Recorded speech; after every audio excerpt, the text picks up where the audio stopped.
जय श्री राम जी भक्तों। आज आप सुनेंगे श्री रामचरितमानस जी के अयोध्या कांड का 240 नंबर का दोहा। जैसा कि आप हर दिन 3 दोहा सुनते हैं और इसके अंदर जितनी चौपाइयाँ आती हैं सारी चौपाइयों को अर्थ के साथ सुनाऊंगी। तो शुरू करते हैं, आप ध्यान से सुनिए। तो भक्तों, कल आपने देखा कि लक्ष्मण जी ने प्रेम सहित पृथ्वी पर मस्तक नवाकर कहा, हे रघुनाथ जी, भरत जी प्रणाम कर रहे हैं। यह सुनते ही श्री रघुनाथ जी प्रेम में अधीर होकर उठ खड़े हुए। कहीं वस्त्र गिरा, कहीं तरकश, कहीं धनुष और कहीं बाण। अब आगे। बर बसलिए उठायुर लाए कृपा निधान, भरत राम की मिलन लखी बिसरे सबहि अपान। सिया राम। कृपा निधान, श्री रामचंद्र जी ने उनको जबरदस्ती उठाकर हृदय से लगा लिया। भरत जी और श्री राम जी के मिलने की रीति को देखकर सबको अपनी शुद्धि भूल गई। मिलन प्रीति की मिजाई बखानी, कवि कुल अगम करम मन बानी। परम प्रेम पूरन दो भाई, मन बुद्धि चित अहमित बिसराई। मिलन की प्रीति को कैसे बखानी जाए, वह तो कवि कुल के लिए कर्म मन वाणी तीनों से अगम है। दोनों भाई भरत जी और श्री राम जी मन बुद्धि चित्त और अहंकार को भुलाकर परम प्रेम से पूर्ण हो रहे हैं। कहूँ सुप्रेम प्रकट को करई, कहीं छाया कवि मति अनुसरई। कभी अरथ आखर बलु साचा, अनुहरिताल गति नटु नाचा। कहिए उस श्रेष्ठ प्रेम को कौन प्रकट करे, कवि की बुद्धि किसकी छाया का अनुसरण करे। कवि को तो अक्षर और अर्थ का ही सच्चा बल है, नट ताल की गति के अनुसार ही नाचता है। अगम स्नेह भरत रघुबर को, जहाँ न जाए मनु विधि हरिहर को। सो मैं कुमति कहूँ के ही भांति, बाज सुराग की गाडर ताती।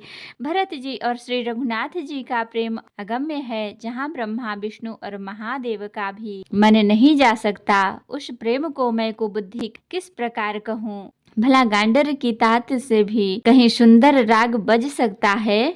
तालाबों और झीलों में एक तरह की घास होती है, इसे गांडर कहते हैं। मिलन बिलो की भरत रघुबर की, सुरगन सभय धक धकी धरत की। समुझाए सुर गुरु जड़ जागे, बरसी प्रसून प्रशंसन लागे। भरत जी और श्री रामचंद्र जी के मिलने का ढंग देखकर देवता भयभीत हो गए। उनकी धुक धुकी धड़कने लगी। देव गुरु बृहस्पति जी ने समझाया, तब कहीं वे मूर्ख चेते और फूल बरसाकर प्रशंसा करने लगे। मिली सपे मरी पुषुद नहीं, केवट भेटे राम। भूरी भाय भेटे भरत, लक्ष्मण करत प्रणाम। सिया राम। फिर श्री राम जी प्रेम के साथ शत्रुघ्न से मिलकर तब केवट निषाद राज से मिले। प्रणाम करते हुए लक्ष्मण जी से भरत जी बड़े ही प्रेम से मिले। भेटे लखन ललकी लघु भाई, बहुर निषाद लीन है उर लाई। पुनि मुनि गण दुह भाईन बंदे, अभिमत आशीष पाई आनंदे। तब लक्ष्मण जी ललक कर बड़ी उमंग के साथ छोटे भाई शत्रुघ्न से मिले। फिर उन्होंने निषाद राज को हृदय से लगा लिया। फिर भरत शत्रुघ्न दोनों भाइयों ने उपस्थित मुनियों को प्रणाम किया और इच्छित आशीर्वाद पाकर वे आनंदित हुए। सानुज भरत उमगी अनुरागा, धरि सिर सिय पद पदुम परागा। पुनि पुनि करत प्रणाम उठाए, सिर कर कमल परसि बैठाए। छोटे भाई शत्रुघ्न सहित भरत जी प्रेम में उमंग कर सीता जी के चरण कमलों की रज सिर पर धारण कर बार बार प्रणाम करने लगे। सीता जी ने उन्हें उठाकर उनके सिर को अपने कर कमल से स्पर्श कर सिर पर हाथ फेर कर उन दोनों को बैठाया। सिया आशीष दीन मन माही, मगन स्नेह देह सुधि नाही। सब विधि सानुकूल लखि सीता, भेनि सोच उर अपडर बीता। सीता जी ने मन ही मन आशीर्वाद दिया, क्योंकि वे स्नेह में मग्न हैं, उन्हें देह की सुध बुध नहीं है। सीता जी को सब प्रकार से अपने अनुकूल देखकर भरत जी सोच रहित हो गए और उनके हृदय का कल्पित भय जाता रहा। कोउ किछु कहै न कोउ किछु पूछा, प्रेम भरा मन निज गति छूछा। तही अवसर केवट धीरज धरी, जोरी पान बिनवत प्रणाम करी। उस समय न तो कोई कुछ कहता है न कोई कुछ पूछता है, मन प्रेम में परिपूर्ण है, वह अपनी गति से खाली है, अर्थात संकल्प विकल्प और चाल्य से शून्य है। उस अवसर पर केवट निषाद राज धीरज धरकर और हाथ जोड़कर प्रणाम करके विनती करने लगा। नाथ साथ मुनिनाथ के, मातु सकल पुर लोग, सेवक सेनप सचिव सब आए बिकल वियोग। सिया राम। हे नाथ, मुनिनाथ वशिष्ठ जी के साथ सब माताएं, नगरवासी, सेवक, सेनापति, मंत्री सब आपके वियोग से व्याकुल होकर आए हैं। शील सिंधु सुनि गुर आगवनु, सिय समीप राखे रिपु दमनु, चले सबेग राम तेहि काला, धीर धरम धुर दीन दयाला। गुरु का आगमन सुनकर शील के समुद्र श्री रामचंद्र जी ने सीता जी के पास शत्रुघ्न जी को रख दिया और वे परम धीर धर्म धुरंधर दीन दयालु श्री रामचंद्र जी उसी समय वेग के साथ चल पड़े। गुरु ही देखि सानुज अनुरागे, दंड प्रणाम करन प्रभु लागे, मुनिवर धाई लिए उर लाई, प्रेम उमग भेटे दो भाई। गुरु जी के दर्शन करके लक्ष्मण जी सहित प्रभु श्री रामचंद्र जी प्रेम में भर गए और दंडवत प्रणाम करने लगे। मुनि श्रेष्ठ वशिष्ठ जी ने दौड़कर उन्हें हृदय से लगा लिया और प्रेम में उमंग कर वे दोनों भाइयों से मिले।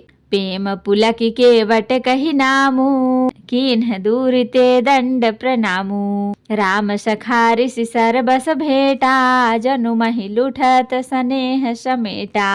फिर प्रेम से पुलकित होकर केवट निषाद राज ने अपना नाम लेकर दूर से ही वशिष्ठ जी को दंडवत प्रणाम किया। ऋषि वशिष्ठ जी ने राम सखा जानकर उसको जबरदस्ती हृदय से लगा लिया, मानो जमीन पर लौटते हुए प्रेम को समेट लिया हो। रघुपति भगति सुमंगल मूला, नभ सराहि सुर बर सही फूला, एहि सम निपट नीच को नाही, बड़ वशिष्ठ सम को जग माही। श्री रघुनाथ जी की भक्ति सुंदर मंगलों का मूल है। इस प्रकार कहकर सराहना करते हुए देवता आकाश से फूल बरसाने लगे।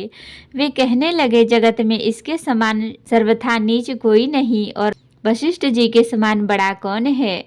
जही लखी लखन ते अधिक मिले, मुदित मुनिराव, सो सीतापति भजन को प्रगट प्रताप प्रभाव। सिया राम। जिस निषाद को देखकर मुनिराज वशिष्ठ जी लक्ष्मण जी से भी अधिक उससे आनंदित होकर मिले, यह सब सीतापति श्री रामचंद्र जी के भजन का प्रत्यक्ष प्रताप और प्रभाव है। तो आज आपने देखा जिस तरह से निषाद राज को मुनिराज वशिष्ठ जी ने लक्ष्मण जी से भी अधिक उससे आनंदित होकर मिले। अब अगले दिन सुनेंगे समस्त पूर्ववासी प्रेम में उमंग कर केवट से मिलकर उसके भाग्य की सराहना करते हैं। तो जय श्री राम जी भक्तों, आज के लिए इतना ही।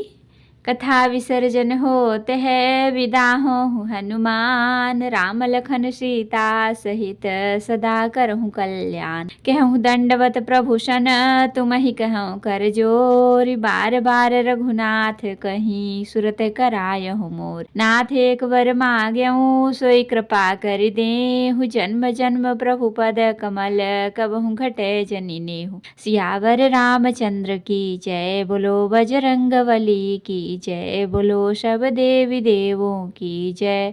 तो भक्तों, अगर वीडियो पसंद आई हो तो लाइक करें, शेयर करें, कमेंट करें और सब्सक्राइब भी कर लें ताकि मेरी हर वीडियो आपको आसानी से मिल सके। जय श्री राम जी भक्तों, आपका दिन शुभ हो।